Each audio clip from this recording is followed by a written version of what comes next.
5 August পরবর্তী সময়ে রাজনৈতিক দলের কর্মীরা রাতারাতি পদোন্নতি গ্রহণ করে অবসরে যাওয়া ওই দলের কিছু ব্যাংকারকে শীর্ষ ব্যবস্থাপনায় ফিরে এনে আইডি নিষ্ক্রিয়করণ, শারীরিক এবং মানসিক নির্যাতন, আমাদেরকে গণহারে চাকরিচ্যুত করার ঘটনা ঘটেছে। গভর্নর মহোদয় আমাদের স্মারকলিপি গ্রহণ করেছেন। আপনাদের সামনে আমাদের স্মারকলিপির বিষয়বস্তু তুলে ধরতে চাচ্ছি। আপনারা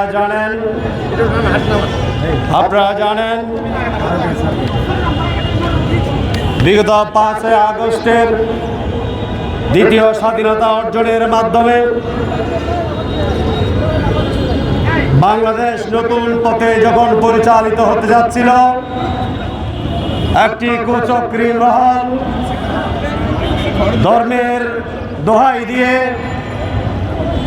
বিভিন্ন ইসলামী ব্যাংক দখল করে তাদের আধিপত্য বিস্তার করতে সক্ষম হয়েছিল। আপনারা জানেন আমরা আজকে হাজার হাজার কর্মকর্তা কর্মচারী বৃন্দ এখানে সমবেত হয়েছি। আমাদের সাথে 6 থেকে 7টা ইসলামী ব্যাংকের চাকরিচ্যুত কর্মকর্তা কর্মচারী ভাই ও বোনেরা এখানে উপস্থিত রয়েছে, যারা সারা বাংলাদেশে অত্যন্ত দক্ষতার সহিত এবং ব্যাংকে তারা চাকরি করে আসছিল। কিন্তু দুর্ভাগ্যের বিষয় 5 আগস্টে স্বাধীনতা পরবর্তী একটি কুচক্রী মহলের মাধ্যমে আমাদেরকে চাকরিচ্যুত করা হয়েছে। ইতিপূর্বে আমরা বাংলাদেশ ব্যাংকের মাননীয় গভর্নর মহোদয়ের কাছে আমরা স্মারকলিপি প্রদান করেছি। আমাদের সাথে ইসলামী ব্যাংক বাংলাদেশ পিএলসির প্রতিনিধি, আল আরাফা ইসলামী ব্যাংক বাংলাদেশ পিএলসির প্রতিনিধি, গ্লোবাল ইসলামী bank, first Security Islami bank, social Islami bank, union bank, তাদের প্রতিনিধিকে আমরা গভর্নর মহোদয়ের কাছে স্মারকলিপি প্রদান করেছি। কালার এক্সপার্ট ডার্ক স্যাপ এবং মাইল্ড অন হ্যান্ডস টেকনোলজি সমৃদ্ধ অরিক্স অ্যাডভান্স ডিটারজেন্ট পাউডার আপনার লন্ড্রি এক্সপার্ট। এবং গভর্নর মহোদয় আমাদের স্মারকলিপি গ্রহণ করেছেন। আমি আপনাদের সামনে আমাদের স্মারকলিপির বিষয়বস্তু তুলে ধরতে চাচ্ছি। আজকের বিষয় হচ্ছে 5 আগস্ট 2024 ইংরেজি পরবর্তী সময়ে বিভিন্ন ব্যাংক থেকে অন্যায়ভাবে চাকরিচ্যুত প্রায় 10,000 কর্মকর্তা কর্মচারীর পুনর্বহাল, অবৈধ বোর্ড এবং ম্যানেজমেন্ট বাতিল করে দক্ষ পেশাদার বোর্ড গঠন, উদ্দেশ্য প্রণোদিতভাবে বৈষম্য, রাজনৈতিক হয়রানি ও নিপীড়নের প্রতিকার চেয়ে স্মারকলিপি প্রদান করেছে। মাননীয় গভর্নর মহোদয়, বিনীত নিবেদন এই যে জুলাই গণ অভ্যুত্থানের সময় ব্যাংকিং খাতে কর্মরত হাজারো কর্মকর্তা কর্মচারী একটি বৈষম্যহীন গণতান্ত্রিক ফ্যাসিবাদ মুক্ত বাংলাদেশ গঠনের প্রত্যাশায় প্রত্যক্ষ পরোক্ষভাবে ভূমিকা রেখেছেন।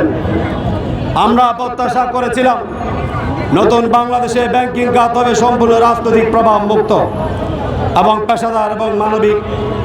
কিন্তু গভীর দুঃখের সাথে জানাচ্ছি, গণ অভ্যুত্থান পরবর্তী সময়ে দেশের গুরুত্বপূর্ণ 5 থেকে 7টি Islami Bank Bangladesh PLC, First Security Islami Bank PLC, Union Bank PLC, Al Arafah Islami Bank PLC, Social Islami Bank PLC এ কর্মরত নির্দিষ্ট এবং সারা বাংলাদেশে কর্মরত বিভিন্ন শাখায় কর্মকর্তা কর্মচারীদের বিরুদ্ধে সুপরিকল্পিতভাবে প্রতিহিংসা পরায়ণ ও বৈষম্যমূলক একটি অভিযান পরিচালিত হয়েছে, যা অত্যন্ত নিন্দনীয়।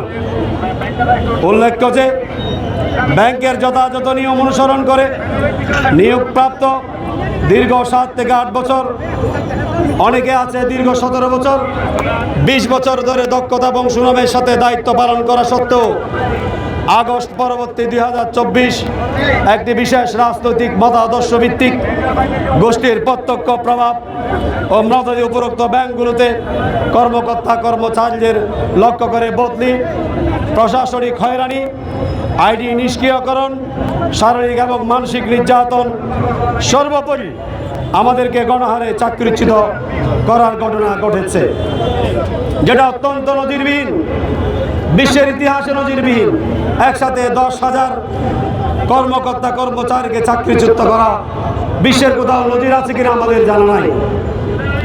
5 আগস্ট পরবর্তী সময়ে মব সৃষ্টির মাধ্যমে একটি রাজনৈতিক দলের কর্মীরা অস্বাভাবিক এবং অবৈধ প্রক্রিয়ায় রাতারাতি পদোন্নতি গ্রহণ করে অবসরে যাওয়া ওই দলের কিছু ব্যাংকারকে শীর্ষ ব্যবস্থাপনায় ফিরে এনে ব্যাংকের ব্যবস্থাপনা দখলে নেয়।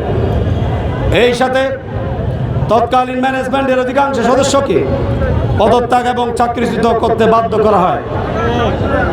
পরবর্তীতে বৈধ এবং দক্ষ বোর্ডকে বাংলাদেশ ব্যাংক কর্তৃক নিয়ম বহির্ভূতভাবে ভেঙে দিয়ে অদক্ষ এবং রাজনৈতিক পক্ষপাত দুষ্ট বোর্ড গঠন করা হয়, যারা এসব অনিয়ম এবং বিশৃঙ্খলার অনুমোদন প্রদান করে। এছাড়া ব্যাংকের মানব সম্পদ নীতিমালা HR পলিসি উপেক্ষা করে মব সৃষ্টির মাধ্যমে নির্দিষ্ট এলাকার ট্যাগ দিয়ে, নির্দিষ্ট অঞ্চলের ট্যাগ দিয়ে অভিজ্ঞ ব্যক্তিদেরকে পদোন্নতি প্রদান না করে অনভিজ্ঞ ব্যক্তিদেরকে পদোন্নতি প্রদান করা হয়েছে। তথাকথিত দক্ষতা মূল্যায়ন পরীক্ষার নামে অভিজ্ঞ কর্মীদের পূর্ব পরিকল্পিতভাবে ছাঁটাই প্রক্রিয়া শুরু করা হয়েছে। তার এই ধারাবাহিকতায় আজকে আমরা রাস্তায় দাঁড়িয়ে আছি। আজকে হাজার হাজার কর্মকর্তা কর্মচারী চাকরি হারা হয়ে মানবেতর জীবনযাপন করছে।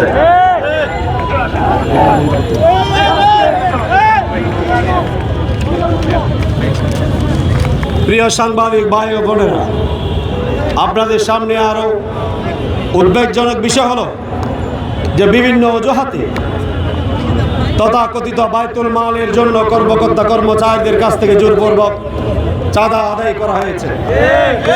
এই অবৈধ দাবি প্রত্যাখ্যান করা, সংশ্লিষ্ট গোষ্ঠীর মতাদর্শে বিশ্বাসী না হওয়ায় অনেক কর্মকর্তা কর্মচারীকে মিথ্যা অভিযোগে জড়ানো, মানসিকভাবে নিপীড়ন এবং চাকরিচ্যুত করা হয়েছে, যা স্পষ্ট ক্ষমতার অপব্যবহার এবং ব্যাংকের নীতিমালার পরিপন্থী। প্রিয় সাংবাদিক ভাই ও বোনেরা, পরিস্থিতি এমন পর্যায়ে পৌঁছেছিল যে অনেক ক্ষেত্রে মনে হয়েছে সংশ্লিষ্ট প্রতিষ্ঠানগুলো ব্যাংক নয়, বরং একটি রাজনৈতিক দলের কার্যালয়ে পরিণত হয়েছিল। আমরা দৃঢ়ভাবে বিশ্বাস করি যে একটি সংগঠিত কুচক্রী গোষ্ঠী ব্যাংকিং খাতকে ব্যবহার করে রাজনৈতিক উদ্দেশ্য বাস্তবায়ন, আর্থিক সুবিধা অর্জনের লক্ষ্যে পরিকল্পিতভাবে এই বৈষম্যমূলক ব্যবস্থা গ্রহণ করেছে, যা অত্যন্ত নিন্দনীয়। এরপরে হাজার হাজার পরিবার আজ চরম অনিশ্চয়তা, মানবতার জীবনের মুখোমুখি। পাশাপাশি বিপুল সংখ্যক অভিজ্ঞ কর্মী ছাঁটাই হওয়ায়